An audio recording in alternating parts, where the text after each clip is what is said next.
Hi teachers and staff. Let's walk through how to assign exams to your students in the staff portal. Before that, let's go over the exam process first. Teachers first create an exam template, then assign it to their students or attach it to a specific course, so it's not a repetitive task. Once that's done, you just wait for students to complete the exam. Only then can you mark the exams and share the results. Now, if your template is ready, let's dive into the assignment process. It's simple. In the navigation menu, click Tools, then select Exam. Under the Template tab, locate the exam template you want to assign. Click the Assign button in its row to open the Assign pop-up window. The exam name will autofill, but you can rename it if you'd like. Want to set a deadline? Just toggle the deadline required option.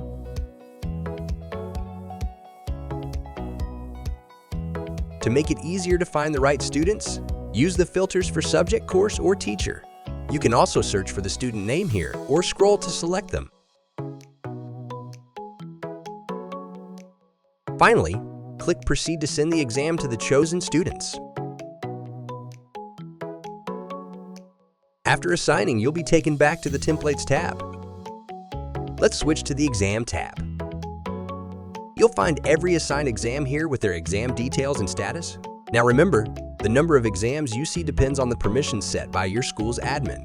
If you notice exams from courses you don't teach, it means you have access to manage all assigned exams. We might need to use the filter option to locate the exam we just assigned. As you can see, it's now assigned, showing it has been sent to the student to complete. And that's it. Now students can access and complete the exam. Simple, right? I hope this helped. We'll catch you next time on ilerno.